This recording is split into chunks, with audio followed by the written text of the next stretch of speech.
शांति, ओम शांति। अपने फरिश्ते स्वरूप में स्थित हो। चले सूक्ष्मतम हजारों चंद्रमा की चांदनी जहां छाई और सामने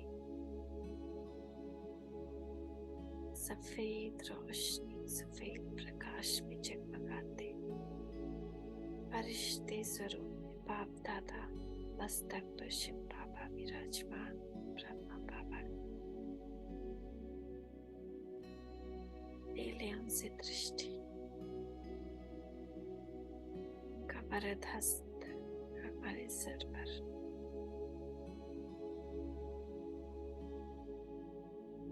उनकी कहानी, उनकी जीवनी से शिक्षाएं लेते लेते बस उन जैसा बन जाए।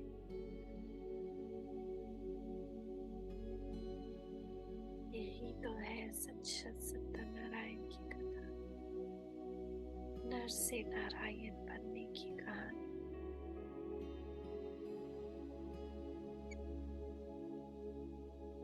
बाबा बाबा कह रहे मीठे बच्चे, बाबा का आशीर्वाद है, वरदान है। आप समान तो तुम्हें बनना ही।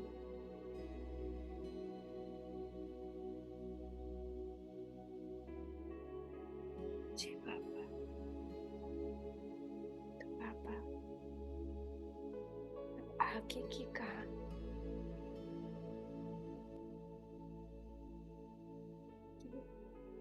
इतने अत्याचार करने पर भी लोगों ने छुट्टी नहीं दी। क्रोध, विकार एक ऐसी अग्नि जब ये धधकती है तो अपने ही सुख देने वाली संपत्ति को और संस्थाओं को भी जलाने के लिए लपक पड़ती।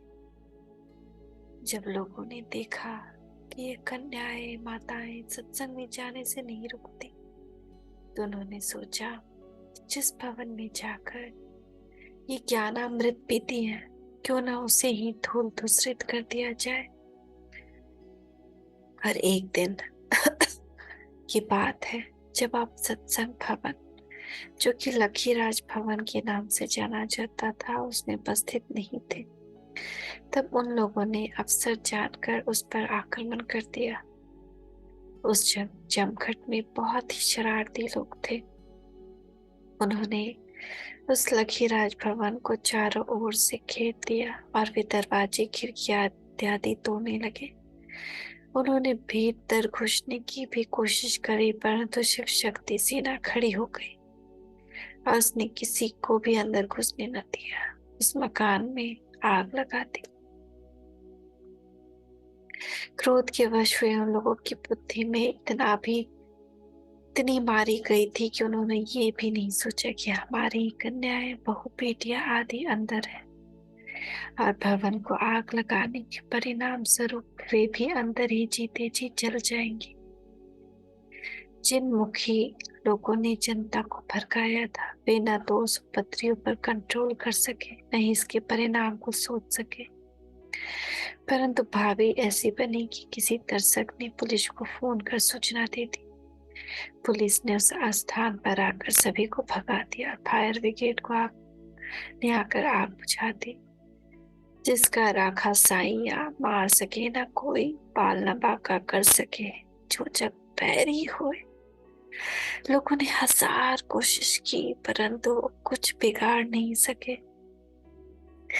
लखी भवन को जलाने का वृत्तांत तो महाभारत में पहले भी कौरवों द्वारा लख भवन की आग के वृत्तांत के रूप में वर्णन है। एंटियोमा मंडली तथा उपद्रवियों ने जो कुछ किया, उसके कारण यह गीत उन पर ठीक खटता है। आश्चर्य कैसी मुसीबतों में ते अभिमानी पड़े हुए हैं, स्वधर्म अपना भूल करके माया के चक्कर में फंसे हुए हैं। मोह माया कैसी है ये प्रबल, मोह के जंजीरों में जकड़ पड़े हैं। स्वधर्म विस्मृति उल्टी यह रीति, जन अमलोक खोए रहे। प्रकृति के मालिक होकर के फिर गुलाम विषयों के बने हुए हैं। अजब तमाशा, विचित्र लीला पुरुष के ऊपर करती नचा रही। देह अभिमान को विदा देकर देह अभिमान में खेल रहे, विकारों के लेने व देने के धंधे में आत्मघाती मरे पड़े। बाहर मुक्ता कैसी अमुक्ता प्रभु हमें अब समझा रहे हैं। इतना सब होने पर भी बाबा सदा निश्चिंत, अडोल और साक्षी अवस्था में रहते थे। वे कहा करते थे कि हम तो परम पिता परमात्मा के सेवक हैं। कितने निरंकारी थे आप बाबा। वही सब बात ठीक कर देगा। धर्म के मार्ग पर ये परीक्षाएं तो आती हैं, परंतु हमें इस निश्चय में स्थित रहना चाहिए कि सच की बेरी डोलती है, डूबती नहीं। वाह वाह वाह वाह। उनके इस शांत और निश्चिंत जीवन से प्रेरणा लेकर तथा सत्यता के आधार पर अडिग रह कर अन्य सभी माताएं, बहनें और भाई भी ईश्वरीय मस्ती में मस्त रहते थे। वे साक्षी होकर इस नाटक को देखते, लेकिन लोगों ने लखीराज भवन पर इतने पत्थर फेंके, शीशे भी तोड़ दिए, दरवाजे भी उखाड़ दिए, हंगामा भी खूब किया, परंतु वे माताएं बहनें भयभीत नहीं हुई। बल्कि इन सब घटनाओं का फल यह हुआ कि संसार में उनका जो थोड़ा बहुत भी अनुराग रहा था वह भी टूटता गया, और इस उच्च श्रृंखलता को देखकर भी यह भी हर्ष हुआ कि आज हम इन लोगों से अपनी धारणाओं में काफी आगे निकल गए, और अब लोक लालच तथा भय को जीतने के लिए प्रैक्टिकल शिक्षा हमें मिल रही है। इसके अतिरिक्त लोगों को अशांत अवस्था में देखकर उनके मन में करुणा भी जागृत होती। उस करुणा से पलवत उनका हृदय सरों में बोल उठता, सुनो सुनो भारत की प्राणी, करो अपने ऊपर मेहरबानी, परम पिता को पहचानो, वारिस हो सत्य मानो, छोड़ो गफलत और नादानी। मनुष्य है बोलता चलता मंदिर, मुफ्त बनते क्यों कामी बंदर। तुम न करो अपनी हानि, आत्मघाती क्यों तुम बनते, क्यों ब्रह्म ज्ञान न लेते, बनो योगी जगत है फानी। देह का अभिमान न रखना, देह विमान नित्य बनना, चलते फिरते बनो तुम ध्यानी। अब इस भवन से स्थानांतरित होकर सभी कन्याएं, माताएं तथा भाई ओम निवास नामक बिल्डिंग में चले गए। ओम मंडली का सत्संग आदि सभी वही होने लगा। बच्चियों को भी लौकिक तथा आध्यात्मिक शिक्षा वही मिलने लगी। अब एंटी ओम मंडली ने ओम निवास के बाहर अपना आंदोलन शुरू कर दिया। ब्रह्म कुमारी शांतामणि दादी जी, जो कि उस समय शांतिवन तलहटी रोड की इंचार्ज थी, लिखती थी कि एक दिन प्रातः 5:30 बजे उन निवास में रहने वाली छोटी छोटी बच्चियां भी यूनिफॉर्म पहने हुए अपनी शिक्षिकाओं के साथ बस में घूमने के लिए गई थी। तब सन्नाटा छाया हुआ था। उस समय से थोड़े ही बाद पंचायत के मुखी लोगों ने अन्य उपद्रवी लोगों के साथ, जिनमें कुछ महिलाएं भी थी, पिकेटिंग कर दी। उन्होंने ओम निवास को चारों ओर से घेर लिया और उसके मुख्य द्वार के आगे 10-15 माताएं और भाई ज्ञानामृत पीने के लिए आए तो उन्हें देखा कि उपद्रवियों ने अंदर जाने का रास्ता रोक रखा है। यह देखकर वे भी एक और पंक्ति बनाकर शांतिपूर्वक खड़े हो गए। इतने में ओम निवास से सैर पर गई हुई छोटी छोटी बच्चियां भी लौट आई। उन्होंने अचानक ही देखा कि ओम निवास के बाहर पिकेटिंग हो रही है। वे भी ज्ञानामृत पीने के लिए अपने अपने घरों से आए हुए भाई बहनों के साथ उस पंक्ति में खड़े हो गए। अब एक और पंक्ति बांधे खड़े थे काम विकार के लिए आग्रह करने वाले बहुबल वाले बद्री लोग, जो इतना अन्याय कर रहे थे कि धर्म ज्ञान के लिए कन्याओं, माताओं तथा भाइयों को अंदर नहीं जाने देते। और दूसरी ओर उनके ही सामने पंक्ति बनाकर खड़ी थी धर्म, पवित्रता और गीता ज्ञान के आधार पर चलने वाली अहिंसक माताएं अथवा भाई बहन, अथवा आप यूं भी कह सकते हैं कि एक ओर खड़ी थी अन्यायकारी धर्म विमुख ईश्वर मुख कौरव सेना या आसुरी सेना, और दूसरी ओर खड़ी थी पांडव सेना अथवा शिव शक्ति सेना। कौरव सेना ने चक्रव्यूह की रचना की हुई थी। इस संख्या में बहुत थे, परंतु दूसरी ओर पांडव उनकी तुलना में मानो 5 थे। अथवा शक्ति दल में गिनी चुनी कन्याएं माताएं थी। निवास के अंदर बैठी कन्याएं माताएं कुछ इस प्रकार गीत गाती थी। कौन देश है जाना बाबू, हुआ कहाँ से आना। कौन देश है जाना बाबू, हुआ कहाँ से आना। बचपन जवानी वृद्ध आयु बाद फिर होगा कहाँ रवाना। कौन देश से है जाना बाबू, हुआ कहाँ से आना। खड़े खड़े क्या सोच रहा है, तनिक सत्य नहीं जाना। हुआ कहाँ से आना बाबू, कौन देश है जाना। घमंड इतना मैं सेठ स्वामी, ओम का अर्थ नहीं पहचाना। प्रभु बिना कभी मार्ग न सूझे, समझ के पाँव उठाना। जाता है समय सुहाना बाबू, कौन देश है जाना।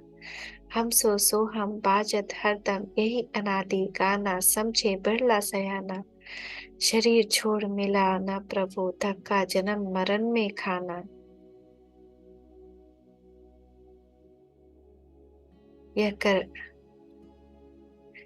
वृद्धा जन्म गवाना, जीते जी मर जीवा बनकर, छोड़ दे सब बहाना। जाना है वैकुंठ ठिकाना, कौन देश है जाना।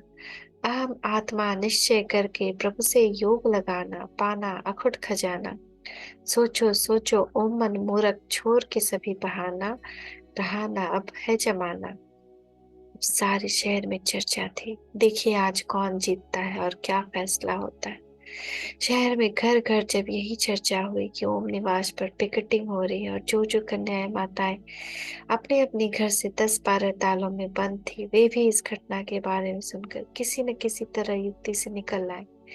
इन्हीं में से एक का नाम था गोपी।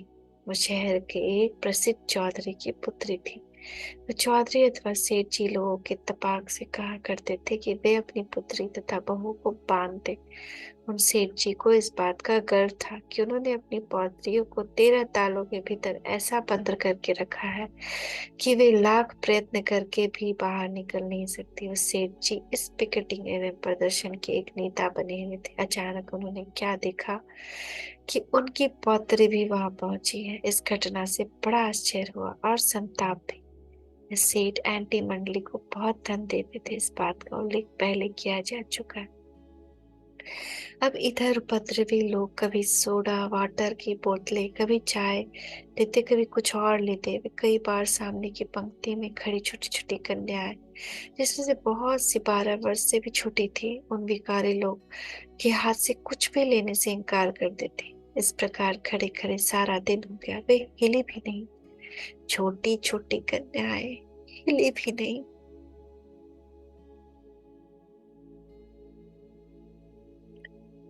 पिकेटिंग करने वाले उन छोटी कन्याओं को कहते कि अच्छा आप भले अंदर चली जाओ, परंतु वो कहती कि हम तब जाएंगी जब सब बहनें हमारे साथ अंदर चलेंगी, वरना हम भी यही धूप में भूखी प्यासी खड़ी रहेंगी। हम धरती पर चाहे पड़ जाएं, परंतु अपना धर्म नहीं छोड़ेंगी। आखिर धरना मारने वालों ने जब देखा कि इन लोगों पर कुछ भी असर नहीं पड़ता और ये अपने मंतव्य में अटल है, तो वे बेचारे कब तक वहां बैठे रहते। धीरे धीरे उनकी संख्या कमती होती गई। आखिर वे अपने डेरे कूच कर गए। धर्मपरायण पांडव दल की विजय हुई, क्योंकि जिधर श्री हरि है अर्थात पतित पावन परमात्मा है, विजय तो उस ओर निश्चित है ही। दूसरे दिन उन लोगों ने फिर धरना दिया। उन्होंने मन में दृढ़ विचार कर रखा था, अब चाहे कुछ भी हो जाए, हम इनको बिल्कुल ही अंदर नहीं जाने देंगे। और आज शहर के हजारों लोग ये देखने के लिए वहां आ पहुंचे थे। एक ओर वे सब खड़े थे और दूसरी ओर श्वेत वस्त्रधारी पांडव थे तथा शिव शक्ति सेना थी। परंतु उस दिन भी कुछ ना हो सका। आखिर सायकाल 7 बजे तक खड़े खड़े सब लोग वहां से वापस चले गए। तीसरे दिन वे फिर कई गुंडों के साथ लोगों को भी साथ ले आए। अब सिंध की सरकार ने बीच में पड़कर धरने को बंद कराए। कई समझदार लोग भी अब कहने लगे कि इस मुखिया का यह कार्य ठीक नहीं। वे छोटी छोटी कन्या को यूं ही परेशान करते हैं। कुछ नामी लोगों ने समाचार पत्रों में भी एंटी मंडली के इन आंदोलनों के विरुद्ध और सत्संग करने के रोकने के विरुद्ध लेख दिए। जिला मजिस्ट्रेट ने सेक्शन 112 तथा सेक्शन 109 के अंतर्गत उपद्रवियों के विरुद्ध कार्यवाही की, परंतु इन्हीं सेक्शंस के अंतर्गत ओम मंडली के 5 व्यक्तियों के विरुद्ध भी नोटिस दिया। इन 5 व्यक्तियों में बाबा भी थे।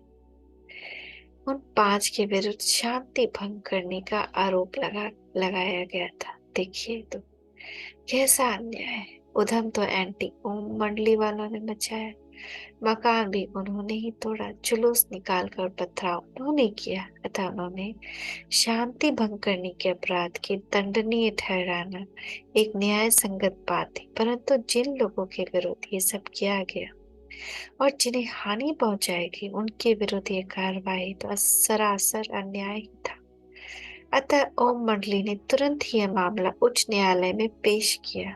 उच्च न्यायालय के जुडिशियल कमिश्नर तथा एक अन्य न्यायाधीश ने जिला मजिस्ट्रेट द्वारा की गई कार्रवाई की कड़ी आलोचना भर्त्सना की। उन्होंने कहा कि जिला अधिकारी ने इस कानून का गलत उपयोग किया है, क्योंकि वास्तव में ओम मंडली तो शांतिपूर्वक अपने धार्मिक मंतव्य के अनुसार कार्य कर रही है। शांति तो भंग दूसरे लोगों ने की। माननीय न्यायाधीश महोदय ने अपने निर्णय में ये लिखा कि जिला मजिस्ट्रेट ने जो कुछ किया है, यदि पैसे ही किया जाने लगा तो कोई पुराने पंथी या रूढ़िवादी लोग उठकर समाज सुधारकों को रोक सकेंगे। अतः ओम मंडली का कोई अपराध नहीं, इससे तो अनुचित और हानिकारक व्यवहार किया गया है। विघ्न विनाशक प्रभु ने विघ्नों से कैसे पार किया। अब शांत वातावरण पैदा करने के लिए पिताश्री आप तो प्रायः कराची में रहने लगे। ओम मंडली ने सभी को यह स्पष्ट कह दिया था कि कराची में यही चल सकते जिसके पास पिता या अभिभावक की स्वीकृति पत्र हो। अतः जिन माताओं बहनों को अपने अपने घर वालों से स्वीकृति पत्र मिले हुए थे, अब वे कराची में रहने लगे। अब कराची में ओम बाबा ने सभी के आवास निवास की व्यवस्था कर दी। वह छावनी में शांत वातावरण में 5 अच्छे अच्छे बंगले के ले लिए गए थे। उनमें से एक ओम निवास, दूसरा बेबी भवन, तीसरा वाइस भवन, चौथा प्रेम भवन और 5वां था राधा भवन।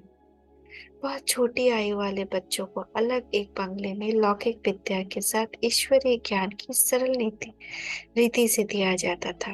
पुरुषों और स्त्रियों सभी के रहने के लिए अलग अलग प्रबंध किया गया था। कराची में भी दिनचर्या पहले की तरह ही चलती थी। वैसे ही प्रातः 3:30 बजे उठना और वैसे ही शांत समाधि, ज्ञान मुरली आदि आदि का सारा कार्यक्रम चलता था। एक दिन जब बहुत सी कन्याएं आती बस में जा रही थी तो रास्ते में दुर्घटना हो गई। बस उलट गई। कई को चोट आई, कुछ एक शरीर से थोड़ा रक्त भी निकला। कुछ लोगों ने यह देखा, परंतु इस बात पर आश्चर्य था कि छोटी छोटी कन्याएं भी रो नहीं रही थी। किसी के चेहरे पर दुख के चिन्ह दिखाई नहीं देते थे। यदि बस में कोई और होते तो रोने और चिल्लाने का वातावरण होता, परंतु यहाँ तो सब कह रहे थे, मैं तो आत्मा हूँ, मैं तो शांति स्वरूप हूँ। वाह बाबा वाह। सभी को अस्पताल में ले जाया गया। वहां उनकी मरहम पट्टी हुई। जिन्हें अधिक चोट आई थी उन्हें दाखिल किया गया, परंतु अस्पताल में नर्सें तथा डॉक्टर आदि सभी कन्याओं की मानसिक स्थिति देखकर बहुत आश्चर्यचकित हुए कि इन्हें जरा भी दुख नहीं है। एक कन्या बाबा को सूचना देने के लिए गई। बाबा ने जब ये सुना तो आपके चेहरे पर भी चिंता या दुख के चिन्ह नहीं आए और आपने कहा, अच्छा बच्ची, जो भाभी थी सो हुई। मैं अस्पताल चलता हूँ, चलो। पहले तो आप वहां गए जहां दुर्घटना हुई थी, फिर आप अस्पताल पहुंचे। अपनी मुस्कुराहट, मधुर दृष्टि, मीठे वचनों से आपने सभी को हर्षित किया। आपने देखा कि सभी शांतपूर्वक, सहनशील और आत्मनिश्चय है। यह समाचार दैनिक पत्रों में प्रकाशित हुआ और लोगों में इसकी चर्चा थी कि यहाँ तो छोटे छोटे बच्चे भी आत्मनिश्चय में स्थित रहते और सहनशील है तथा इनकी धारणा बड़ी उच्च है। अब हैदराबाद निवासी ज्ञान की प्यासी माताओं, कन्याओं से आपकी अनुपस्थिति सहन न हो सकी। वे ज्ञान और ज्ञानदाता को याद करके विलाप करते थे।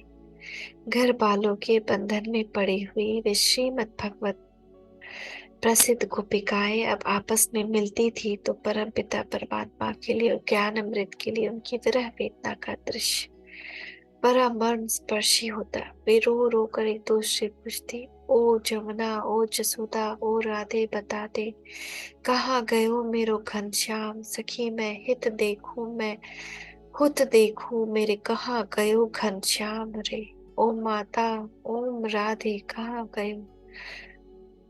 पिता जान एक दिन कोई 15 कन्याएं मिलकर अपने बंधनों को तोड़कर कराची पहुंच गई।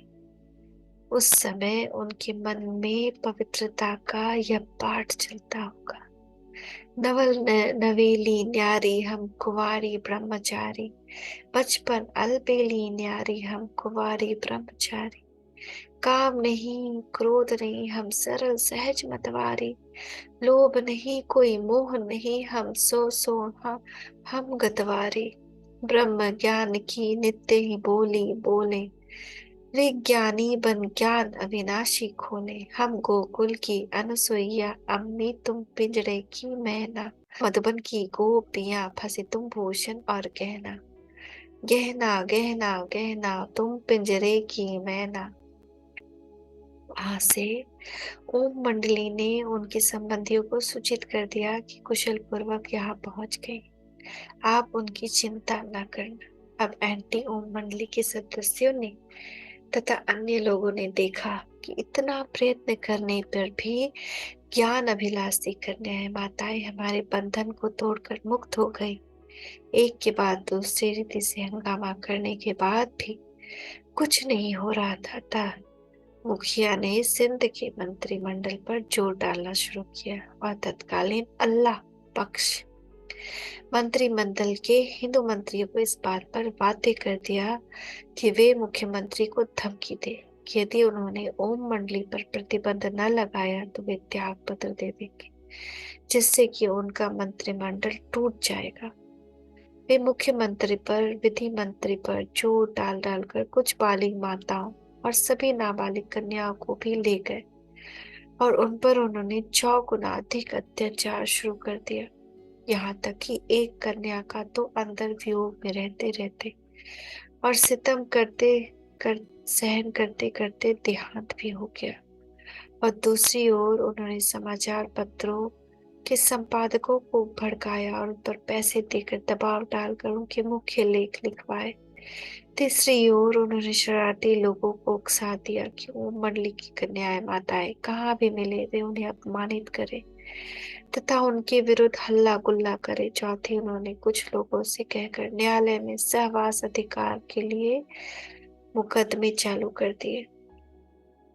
एक बार एक अभियोग के सिलसिले में ओम मंडली की व्यवस्थित समिति की प्रधान ओम राधे जी न्यायालय में साक्षी तौर पे बुलाया गया था, क्योंकि माताओं कन्याओं के इस ईश्वरीय ज्ञान यज्ञ को संभाल करने के लिए नए दिव्य गुणों की मूर्ति ओम राधे ही निमित्त थी। लोगों ने सोचा कि ओम कोर्ट में ओम राधे जी उल्टे सुल्टे प्रश्न किए जाएंगे और उससे हम इस संस्थान को बदनाम करेंगे, परंतु हुआ इसके विपरीत। उस समय न्यायालय के विचित्र दृश्य और उसमें मजिस्ट्रेट से हुई प्रश्न उत्तर का उल्लेख करते हुए ब्रह्म कुमारी प्रकाशमणि जी, जो कि इस ब्रह्म कुमारीश्वरी विद्यालय की मुख्य प्रशासिका बहन दादी थी। इस प्रकार लिखती है। ओम राधे जी के साथ वो और अन्य 5 बहनें को भी न्यायालय में जाने के लिए प्रवेश पत्र मिला था। वो कराची से हैदराबाद उस न्यायालय में आए थे। कोर्ट का कमरा लोगों से भरा हुआ था। उसमें काफी संख्या में मुसलमान लोग भी थे। वहाँ पुलिस के इंस्पेक्टर आदि भी मौजूद थे। जब वो कार कोर्ट के बाहर आकर रुकी तब वहाँ की भीड़ को काबू में रखने के लिए काफी पुलिस का प्रबंध था। ओम राधे जी के साथ दादी और 5 ईश्वरीय दादियां कोर्ट के कमरे में जब प्रवेश किया तो सभी लोग उत्साहपूर्वक उनकी ओर देख रहे थे। ऐसा लग रहा था कि जैसे सारा शहर वहां इकट्ठा हो गया था। पर वो लोग बिल्कुल निर्भय अवस्था में थे, क्योंकि उनको यह ज्ञान मिला हुआ था कि संसार जीत हार का खेल है। इसमें एक की जीत तो दूसरे की हार होती है। तो हमारी स्थिति ऐसी थी कि जैसे हम कोई खेल देखने आए। आपके द्वारा उन्हें इतना उच्च ज्ञान मिला था कि उसके होते हुए वो डरती क्यों। फिर उनके मन में कोई बुराई भी नहीं थी, इसलिए संकोच अथवा डर नहीं था। कोर्ट में सन्नाटा छा गया था। जब जज साहब कुर्सी पर बैठे थे, वो 5 बहनें भी बैठने के लिए कुर्सियां दिलाई। फिर ओम राधे को गवाही में कटघरे के लिए आने के लिए कहा गया। ओम राधे जी का व्यक्तित्व उस समय एक शक्ति जिस जैसा दिख रहा था। श्वेत वस्त्रों में सौम्य स्वभाव वाली वह एक देवी सी प्रतीत हो रही थी, जैसे कहीं आकाश से वहां उतरी।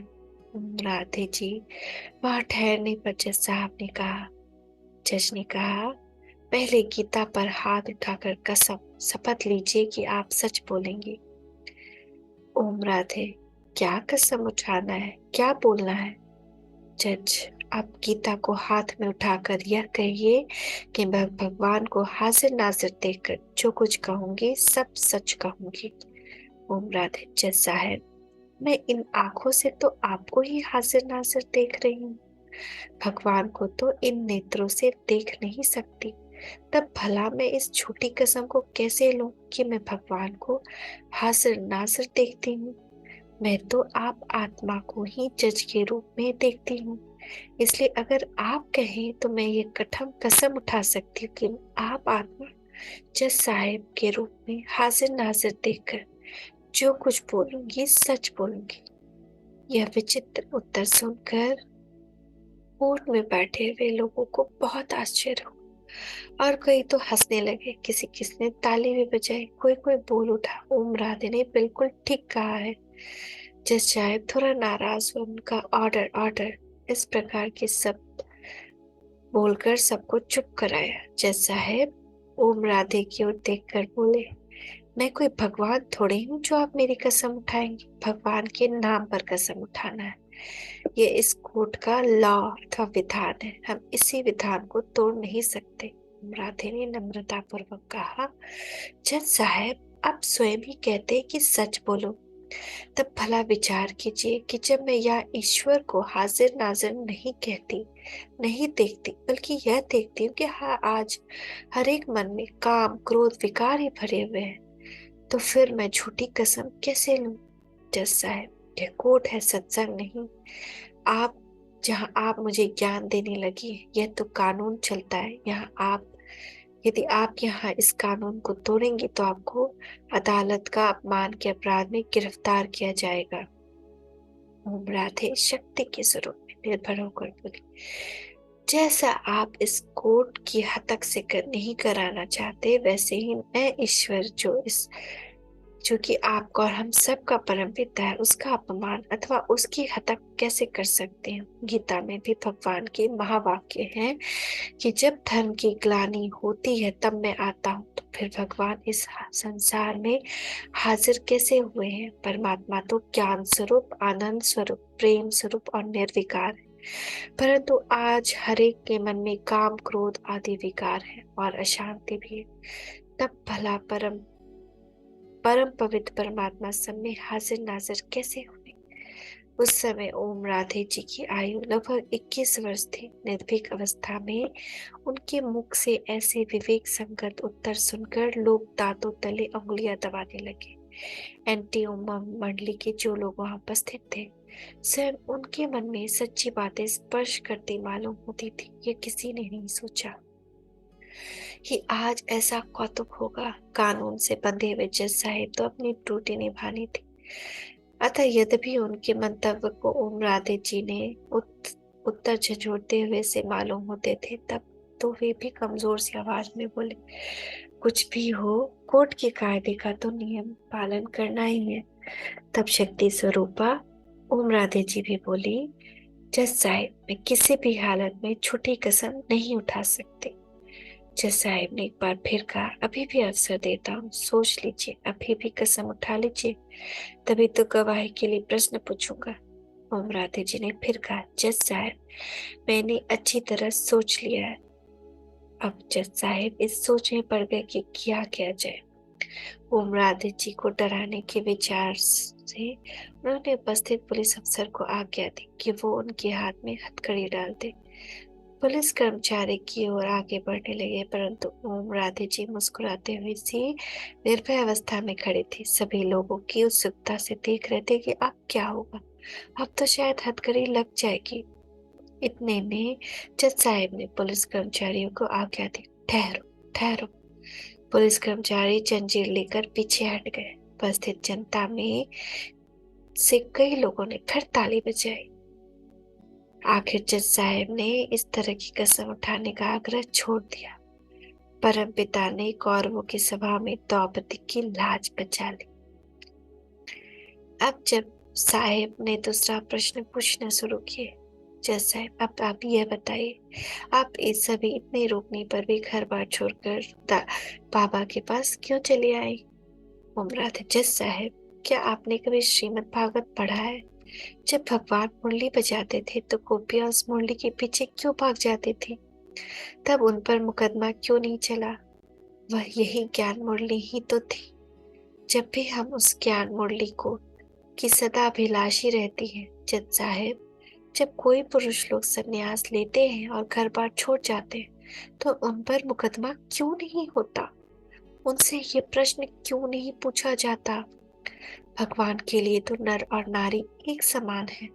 अब उसमें हम माताओं को ज्ञान कलश दिया है। अतः अब जब हम माताओं को पवित्रता और ईश्वरीय ज्ञान का चांस मिला है, जब हम माताएं ज्ञान और पवित्रता का जीवन प्राप्त करने के लिए ईश्वरीय सत्संग में जाती हैं, तो हमारे से यह प्रश्न क्यों पूछा जाता है?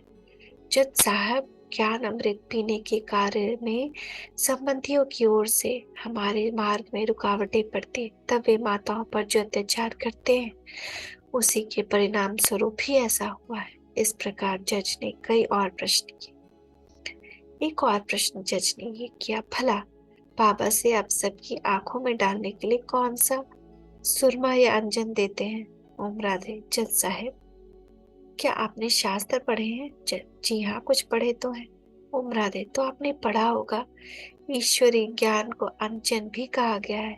एक पद भी है, ज्ञान अंजन सदगुरु दिया, अज्ञान अंधेर विनाश। अब सदगुरु परमपिता ज्ञान देते हैं तो आत्माओं का ज्ञान अंधेर मिट जाता है। यह वही ज्ञान अंजन है।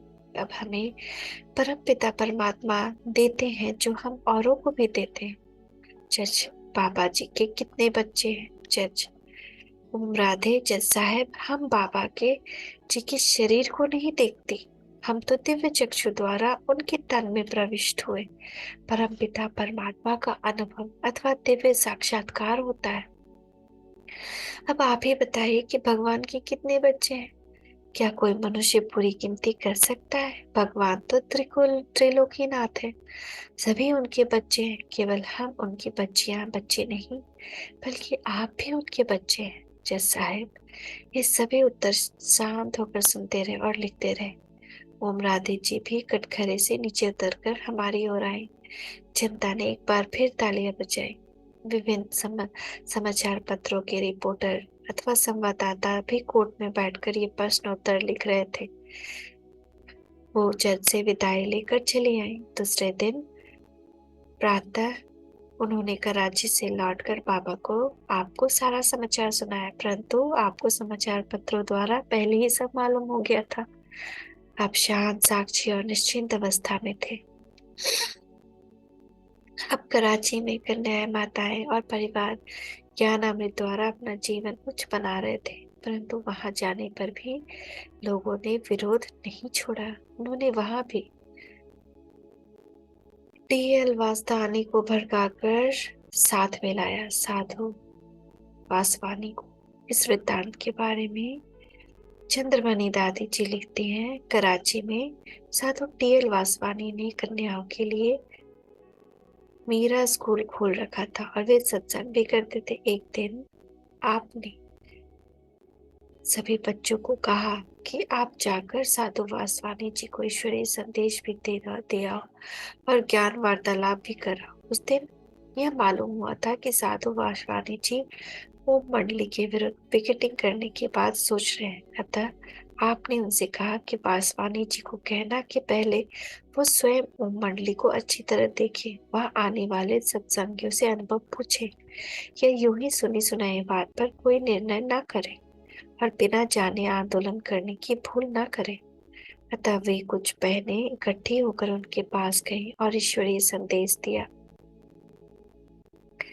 अब सुनते हैं अगली बार कल कि आगे क्या हुआ। बाबा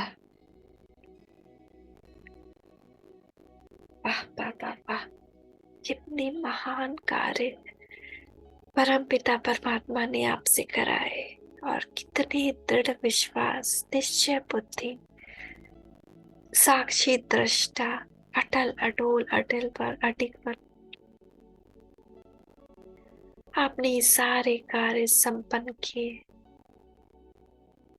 वाह वाह वाह वाह, शुक्रिया बाबा, आपका कोटि कोटि धन्यवाद।